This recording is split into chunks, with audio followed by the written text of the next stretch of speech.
I wanted to tell you guys, there, having people say things like that is a good thing. Hit the button and it opens up. Put the bunch of broccoli in there. Hit the button again and it closes, and then you pull it out. It puts the rubber band around the broccoli. Then you box them and you shove them up on the skate and they stack them up there.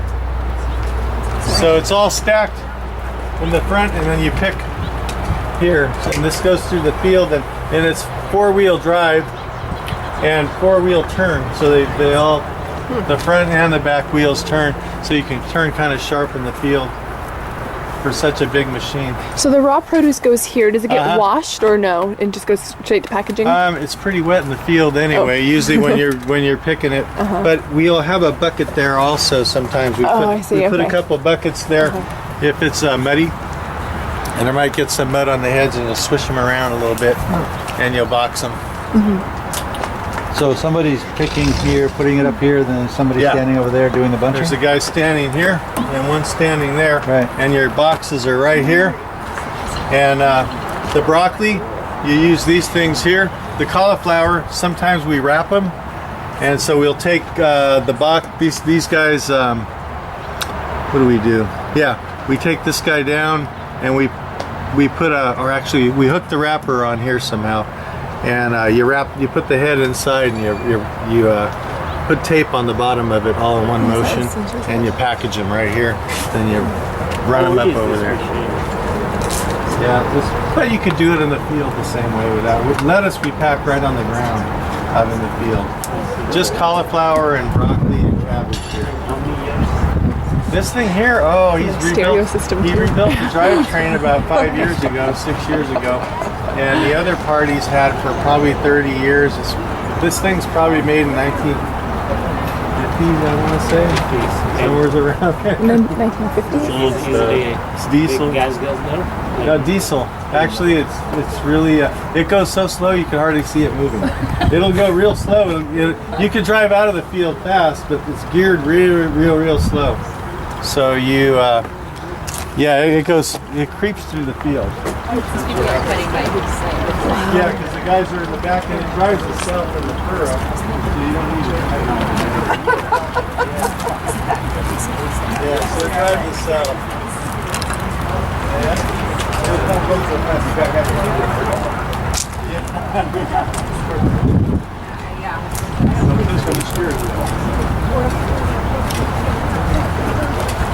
You guys, this is my dad, Joe Perry.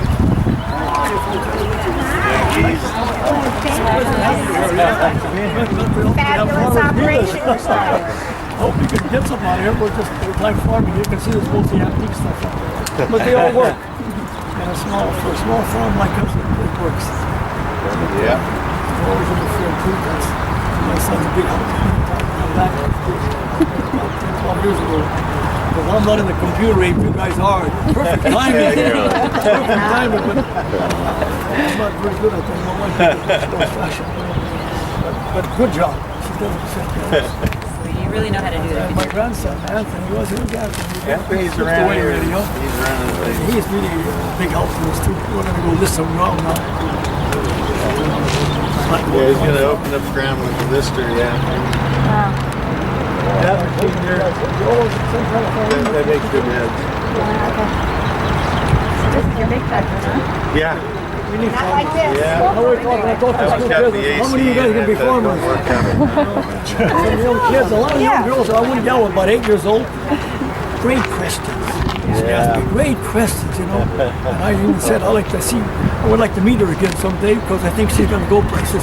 Whether it's in agriculture, the questions you were asking was fantastic. What's in the soil, and speak of microbes, and then it gets you on a roll, and you really like to explain all your tasks. We never know it all, do we? Out on the farm, every day we're learning. And that's what it's all about. Never ending. It's a pleasure to have you guys. Well, thank you for allowing us to come. In this country, we really do everything. Yeah. All righty, guys. Okay, we'll follow you. Follow you. Come on.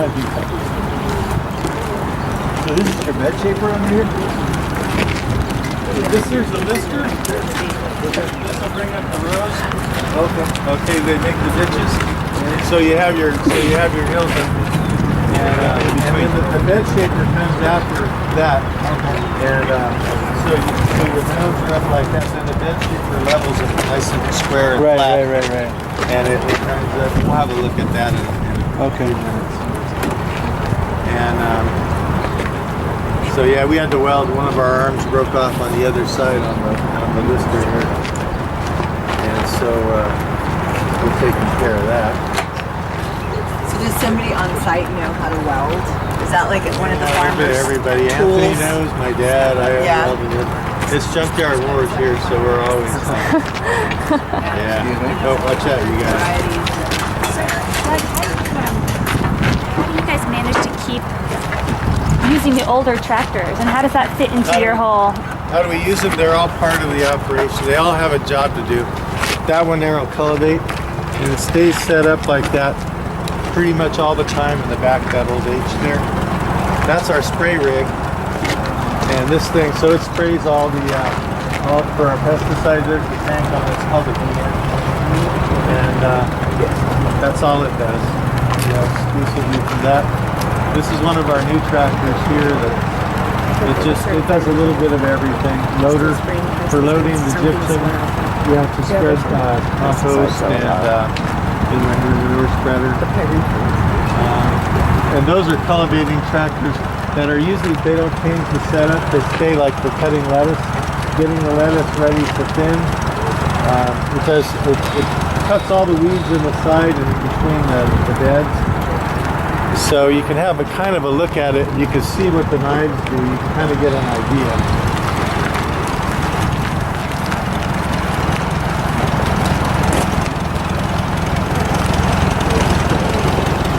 See, the lettuce will be right in here. The little heads of lettuce will be in there.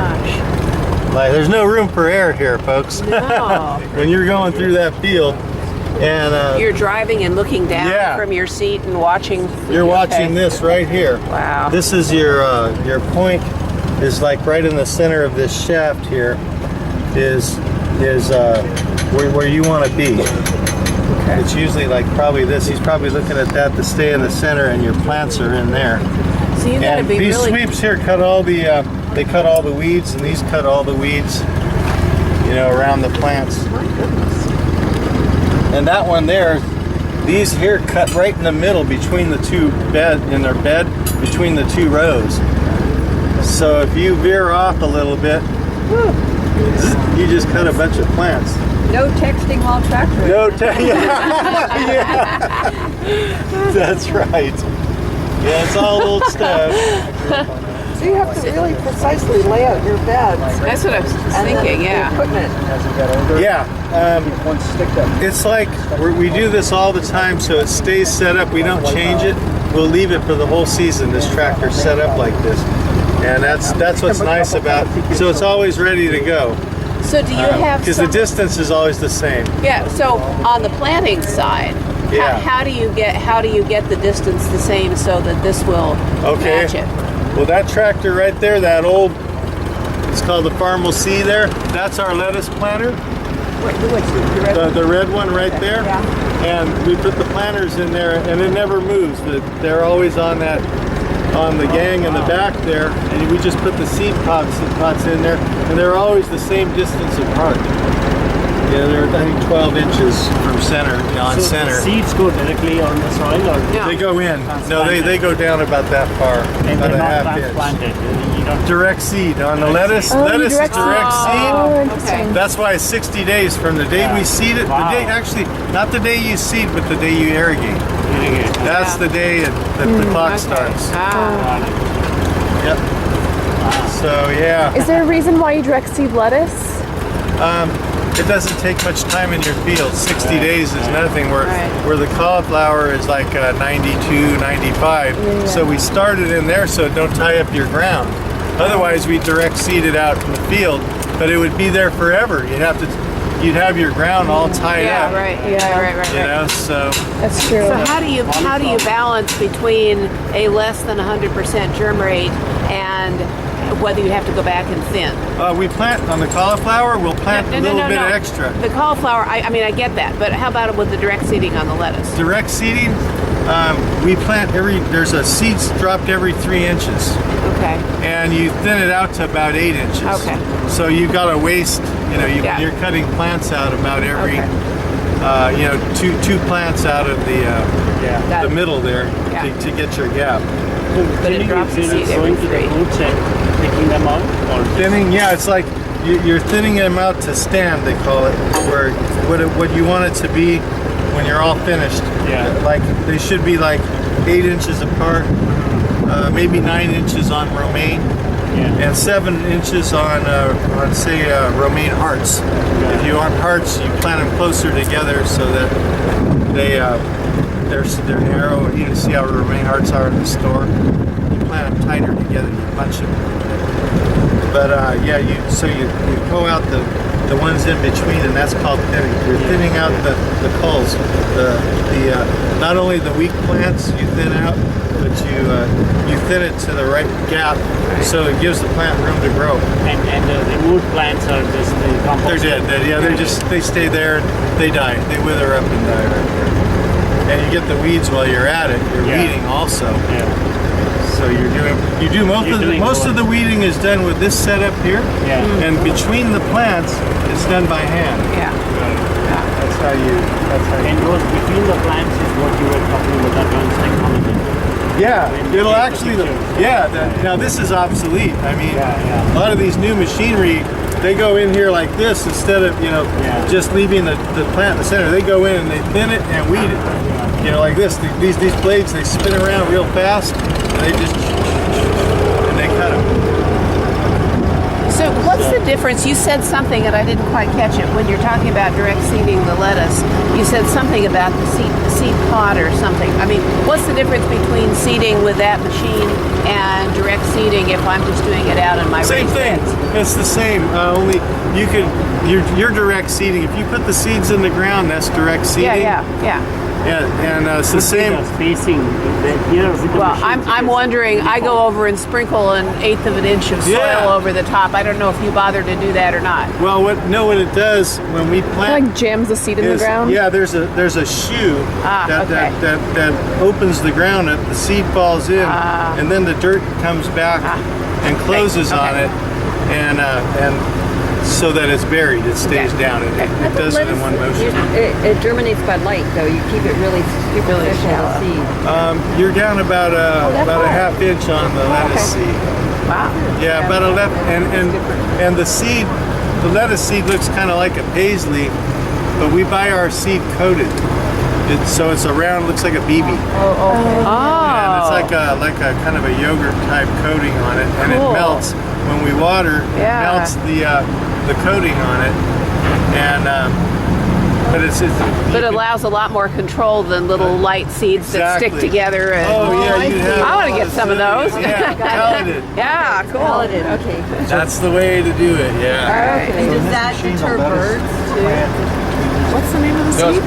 He said pelleted. It's like, yeah. The bed. This only does one bed. One 40-inch bed at a time. Usually, big farms, they do like they'll do like 2 or 4 or 6. But yeah, this only does one. And so there's a row here and a row there. So it's 12 inches apart. Tear the place up. And this little gotta drive so straight. Oh my God! And it's kind of fast. Do you leave the calls in the field? Yeah, after you're done with this, they're called. Yeah, we do. You leave everything. them there, It just. they just rot there. Yeah. They die out, and then within an hour they're just gone. So your beds are what, 40 inches or 36 inches? Yeah, we're on 40-inch centers, 40-inch beds. Yeah. So all your And wheels the are new set. stuff, all the new our tractors. When we changed to 80-inch Sunday, that's the ideal thing because you can get a whole nother row in there, which is money. You know what I mean? It's a waste of field, and we're still the old way, but eventually we'll have to convert to 80-inch beds, and you'll have another row of crop that you can harvest. And that's how they do it in the Salinas Valley. That's money. That's a third or a fifth more revenue that you get by doing that. And But then you lose your whole fleet. All these old tractors of ours are all set up on 40 or for 40 inch. We don't have anything set for 80.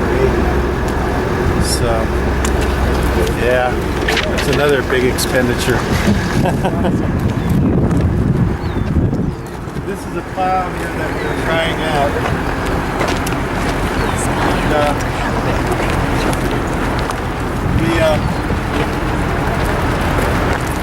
Yeah, I'm a big fan of at least plowing once every 2 years.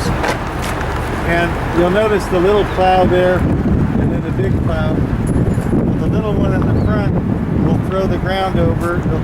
You'll use this thing after you mow your cover crop. You go in with this and it'll take the first 5 inches and it'll flip it over. Then the one behind it goes about 12 to 15 inches deep and it flips it all over so that 5-inch piece stays right in the center. And that's where your weeds are and your cover crop. So you're keeping it right in the center, not too far down, about 6 inches, not too deep, 5 inches. And your weeds will always stay there. Then next year you do the same thing, or 2 years, whatever, and it always stays at that level inside there. And it don't drive them deep. Then the next year you plow, then you pull them back up, and you're loaded with weeds. Yeah. So it's kind of a weed control type of thing that somebody thought of a few years back that works pretty good. But that's the theory, is to keep that weed right in the middle. Kind of like a surface residue. Yeah. Down like 5 inches. And it'll always stay there if you do it right and you're able to be consistent. So the idea is to never let the seeds go up to light, so they'll germinate. They just kind of stay there in that stay middle. below so they don't germinate. And That is very then you don't really lose your organic matter because you're always making, your microbes are always there. You know what I mean? They're in your ground. Yeah, that's the argument people always say. it's- You shouldn't plow, shouldn't disc, because you're going to lose. You don't. They're there. If you're continuously crop and working your ground, and it's rotting and it's staying in there, it's when you put your synthetics in. So this has two rows. One's up high. How does that? When it gets to the other end of the field, you turn it right around and it flips over so that it's throwing the same way. Wow. That's interesting. Yeah, that's what between. Yeah, so you flip it over. Yeah, and it actually turns over. We use that tractor there. Yeah, it takes a lot of power to pull it. Yeah, that tractor will pull it. Not on wet ground. I tried it the other day over there, and it didn't do too well. This plow here has adjustments where these things actually go in and out like that, and this whole bar shifts like this, where you can go in the, you can drive your tractor so it's not in the furrow, so it's not at an angle like that. It's on flat ground, and your plow is over. And if you have a big enough tractor, this one is too heavy for ours. We tried it out. We'll probably if we buy it, which I don't know if we are, we would just take the back plow off and use 3. What kind of soil do you have here? Clay. It's real thick and heavy, and it's tough to work with. But it holds moisture, which is good for a drought. I mean, that water stays in there, so it helps us. For this type of weather.